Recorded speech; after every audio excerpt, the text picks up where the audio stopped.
Assalamualaikum warahmatullahi wabarakatuh. Semoga Allah senantiasa merahmati kita semuanya. Masih bersama dengan saya, Nyi Kliwon di 5 Menit Merinding. Langsung saja, ini dia ceritanya.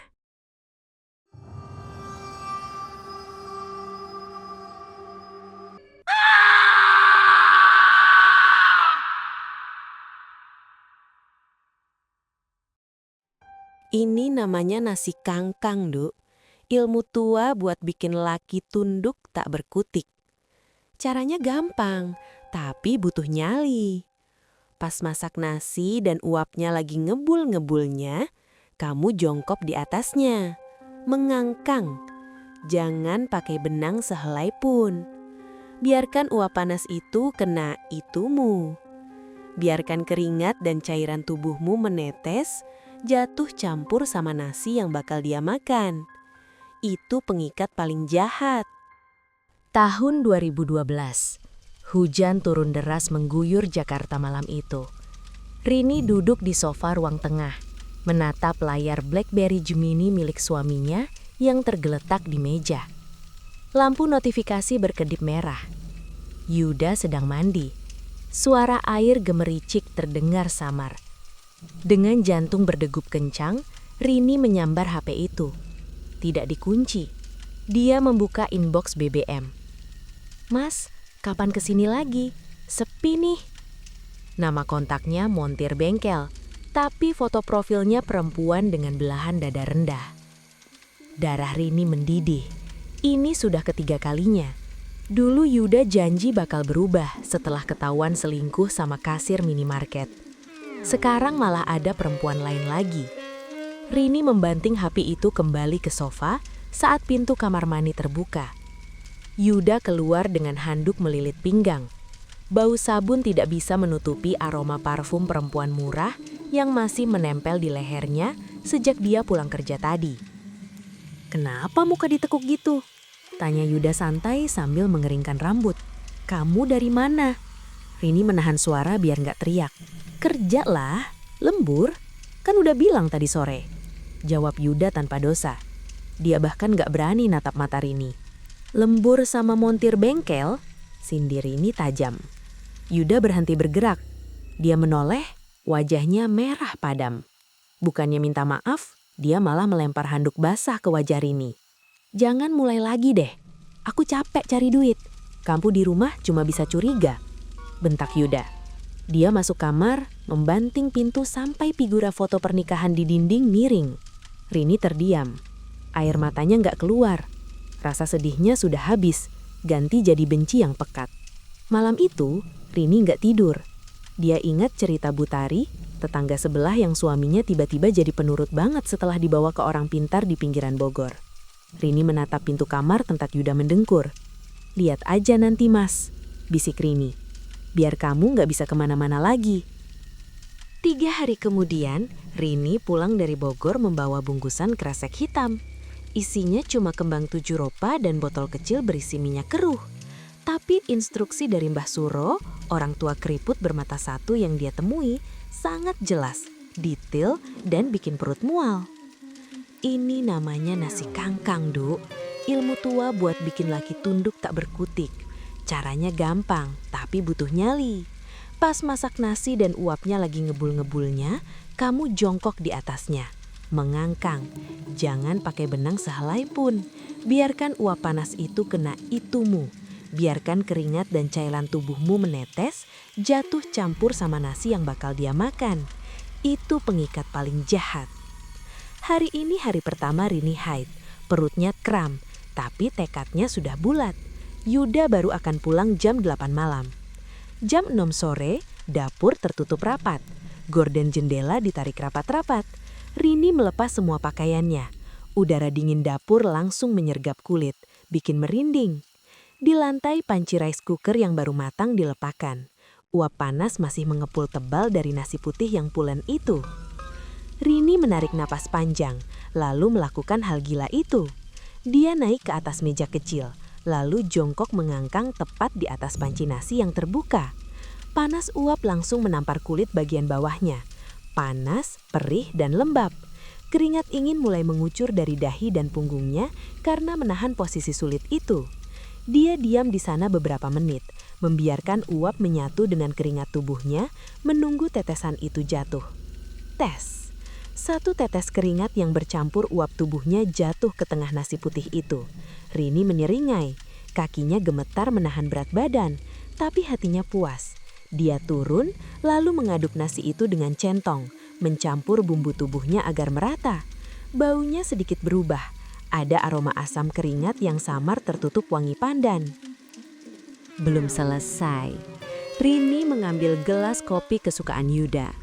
Rini ke kamar mandi sebentar, lalu kembali dengan jari telunjuk yang berlumuran darah kental merah gelap dari pembalutnya. Dia mencelupkan jari itu ke dalam bubuk kopi hitam, mengaduknya perlahan sampai darah itu larut dan hilang warnanya tertutup pekatnya kopi.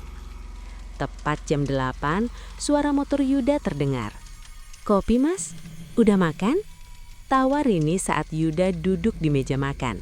Yuda cuma mengangguk, sibuk sama rokoknya. Rini menyuguhkan piring berisi nasi goreng yang dibuat dari nasi kangkang tadi, plus kopi hitam pekat itu. Jantungnya mau copot. Yuda menyendok nasi itu. Kunyahan pertama. "Tumben nasinya enak, gurih." Komentar Yuda tanpa curiga. Dia melahapnya rakus. Setelah nasi habis, dia menyeruput kopinya. Sekali teguk, habis setengah gelas. Tiba-tiba, Yuda memegang lehernya. Matanya melotot ke arah Rini. Rini mundur ketakutan. Punggungnya menabrak kulkas. Takut ketahuan. Tapi Yuda nggak marah. Tubuhnya menegang, lalu lemas seketika. Kepalanya menunduk, lalu menatap Rini dengan pandangan sayu, aneh dan kosong. "Maaf ya, Mah. Aku nggak akan nakal lagi," ucap Yuda lirih. Suaranya datar, tanpa emosi, seperti orang yang dihipnotis. Rini tersenyum tipis melihat piring kosong yang licin itu. "Berhasil. Kamu makan kotoranku, Mas. Sekarang kamu milikku." Seminggu berlalu. Perubahan Yuda drastis. Dia nggak pernah lembur lagi. Pulang kerja langsung di rumah. HP-nya geletak sembarangan, nggak pernah dipegang. Kalau Rini suruh pijat, dia pijat. Rini suruh cuci piring, dia cuci. Tetangga bilang Rini beruntung suaminya tobat. Tapi Rini mulai merasa ada yang gak beres. Yuda jadi pendiam, terlalu diam. Dia sering duduk di pojok ruang tamu, menatap dinding kosong berjam-jam tanpa kedip. Kulitnya jadi kusam, abu-abu gelap. Bau badannya juga berubah. Bukan bau keringat, tapi bau tanah basah campur bunga layu. Malam itu, Rini bangun mau ke kamar mandi. Dia melihat Yuda nggak ada di sampingnya. Rini keluar kamar. Ruang tengah gelap gulita. "Mas," panggil Rini. Ada suara krek dari arah dapur. Rini menyalakan lampu. Dia menjerit tertahan. Yuda sedang jongkok di depan tempat sampah. Dia memungut sisa tulang ayam bekas makan malam tadi, lalu menggerogotinya. Bunyi krak-krak tulang pecah terdengar ngilu. "Mas, kamu ngapain?" Rini menarik bahu Yuda. Yuda menoleh, mulutnya berminyak. Tatapannya bukan tatapan Yuda. Hitam matanya membesar, hampir menutupi bagian putih. "Lapar, Ma. Kan ada nasi di magic jar," bentak Rini. Panik. Yuda berdiri kaku. Dia berjalan melewati Rini seperti robot, menuju kamar. Rini gemetar. Dia mencium bau itu lagi. Bau anyir darah yang sangat kuat keluar dari nafas suaminya. Rini sadar, yang dia ikat bukan cuma hati suaminya, tapi ada penumpang gelap yang ikut masuk ke badan Yuda. Suasana rumah makin gak enak. Udara selalu terasa lembab, padahal di luar panas terik. Lalat hijau besar sering masuk entah dari mana, berdengung bising di sekitar kepala Yuda. Malam Jumat, Rini sedang sholat Isya. Saat dia sujud, dia mendengar suara napas berat tepat di samping telinganya. Rini mencoba khusyuk, tapi bulu kuduknya berdiri semua. Dia bangkit untuk duduk tahiyat akhir. Di sudut mata, dia melihat bayangan hitam tinggi besar berdiri di pojok kamar. Rambutnya panjang sampai lantai, acak-acakan. Rini mempercepat bacaannya. Salam ke kanan, kosong. Salam ke kiri. Tiba-tiba wajah perempuan pucat dengan mata bolong sudah ada tepat di depan wajahnya. Jaraknya cuma 5 senti. Rini terlonjak mundur, menabrak lemari. Bayangan itu hilang. Rini lari keluar kamar mencari Yuda. Dia menemukan suaminya di ruang tamu. Yuda sedang menyisir rambutnya sendiri di depan cermin, tapi gerakannya gemulai seperti perempuan. Dia senyum-senyum sendiri menatap pantulan wajahnya. "Mas," panggil Rini lemas. Yuda menoleh. Suaranya berubah melengking, persis suara nenek-nenek. "Kenapa, Nduk? Cantik kan rambut suamimu ini?" Yuda tertawa. Tawanya cekikikan. Makin lama makin keras. Sampai dia tersedak-sedak sendiri. Rini mundur. Kakinya lemas. Dia lari keluar rumah, gedor-gedor pagar Butari. "Bu, tolong Bu, Pak Yuda kumat." Butari keluar dengan wajah bingung. "Kenapa Mbak?" Mas Yuda kerasukan." Mereka berdua masuk lagi ke rumah Rini. Tapi Yuda sudah nggak ada di ruang tamu. Dia sudah tidur mendengkur di sofa, seolah nggak terjadi apa-apa. Butari menatap Rini curiga. Rini kecapean kali, udah istirahat aja. Rini tahu dia nggak gila. Malam itu, dia mendengar suara bisikan dari bawah ranjangnya. "Darahmu enak, manis." Suara kunyahan itu terdengar becek dan menjijikkan di ruang makan yang sunyi. Yuda melahap nasi goreng di piringnya dengan rakus, seolah dia belum makan berhari-hari. Matanya melotot lebar, menatap kosong ke dinding, sementara tangannya menyendok nasi itu terus-menerus ke mulut yang sudah penuh. Rini berdiri di ambang pintu dapur, tangannya gemetar memegang kain lap kotor. Dia melihat jakun suaminya naik turun menelan makanan itu. Makanan yang sudah dia langkahi tanpa busana.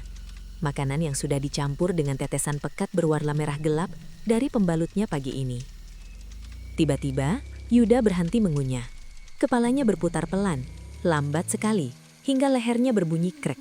Dia menatap Rini, bukan dengan tatapan cinta, tapi seringai lebar yang miring ke kiri. "Enak, Ma," desisnya. Suaranya berat, seperti ada dua orang yang bicara bersamaan dari dalam tenggorokannya. Amisnya bikin nagih. Puncaknya terjadi 2 hari kemudian. Rini mau membuang sisa kopi khusus yang dia simpan di toples belakang lemari. Dia sudah gak kuat. Dia mau berhenti. Dia mau suaminya normal lagi. Biarpun selingkuh, asal jangan jadi monster begini. Saat Rini memegang toples itu, tangan Yuda tiba-tiba mencengkram pergelangan tangannya. Cengkramannya kuat banget, sampai tulang Rini rasanya mau retak. "Mau dibuang kemana?" tanya Yuda. Wajah Yuda mengerikan. Urat-urat hitam menonjol di leher dan pelipisnya. Matanya merah total. "Mas, lepas, sakit!" jerit Rini. Yuda melempar Rini ke lantai. Tenaganya luar biasa besar, bukan tenaga manusia. Yuda mengambil toples itu, membuka tutupnya, dan menenggak sisa bubuk kopi mentah itu langsung ke mulutnya. Dia mengunyah bubuk kopi kering itu sambil meraung. "Kurang, lagi, minta lagi!" teriak Yuda dengan suara parau yang menggelegar. Rumah berguncang, lampu ruang tengah kedap-kedip lalu mati total. Dalam gelap, Rini mendengar suara langkah kaki banyak orang berlarian di atap rumah. Duk, duk, duk. "Mas, sadar Mas, istighfar!" Rini merangkak mundur. Tiba-tiba Yuda menerkamnya. Dia mencekik leher Rini. Air liur Yuda menetes ke wajah Rini. Baunya busuk seperti bangkai tikus. "Kamu yang undang aku, sekarang kamu mau usir aku?" Yuda menyeringai. Giginya tampak hitam semua. "Tolong, Pak RT, tolong!" Rini berusaha teriak, tapi suaranya kejepit di tenggorokan. Pintu depan didobrak. Pak RT dan beberapa warga masuk membawa senter. Mereka melihat Yuda sedang mencekik Rini sambil tertawa melengking. 4 orang bapak-bapak harus maju buat misahin Yuda. Yuda mengamuk, melempar kursi kayu sampai hancur sebelum akhirnya bisa diringkus dan diikat pakai tali tambang. Malam itu, satu kamping geger mendengar raungan Yuda yang minta darah. Singkat cerita, Rini membawa Yuda berobat kemana-mana. Ke kiai, ke ustadz, bahkan balik ke Mbah Suro. Mbah Suro cuma bilang, barang yang sudah masuk daging gak bisa keluar utuh. Yuda gak mati, tapi dia juga gak hidup. Sekarang, Yuda cuma bisa duduk di kursi roda. Tubuhnya kurus kering, tinggal kulit bungkus tulang. Kakinya mengecil, lumpuh total. Dia gak bisa bicara lagi. Lidahnya kaku tertarik ke dalam. Setiap hari Rini harus menyuapi Yuda, memandikannya, dan membersihkan kotorannya. Yuda sudah gak pernah ngamuk, tapi tatapannya itu yang bikin Rini gak pernah bisa tidur nyenyak. Mata Yuda selalu melotot, mengikuti kemanapun Rini pergi. Dan setiap malam Jumat Kliwon, dari mulut Yuda yang terkatup rapat, terdengar senandung lirih lagu Jawa kuno yang bikin bulu kuduk berdiri. Rini hidup dalam penyesalan yang gak ada ujungnya. Dia berhasil bikin suaminya gak selingkuh lagi. Yuda memang gak bisa kemana-mana. Dia selamanya ada di rumah, duduk di kursi roda itu, menatap Rini dengan sorot mata penuh dendam dari makhluk yang kini bersarang di tubuhnya. Rumah mereka sekarang sepi, gelap, dan bau anyir darah gak pernah benar-benar hilang dari dapur. Rini terjebak merawat tubuh suaminya yang kosong, ditemani bayangan-bayangan hitam yang kini bebas keluar masuk rumahnya sesuka hati. Ini bukan kemenangan, ini neraka yang Rini ciptakan sendiri. Bersama saya, Nyi Kliwon. Sampai jumpa di episode Mencekam selanjutnya. Jangan lupa subscribe, like, and share. Terima kasih. Wassalamualaikum warahmatullahi wabarakatuh.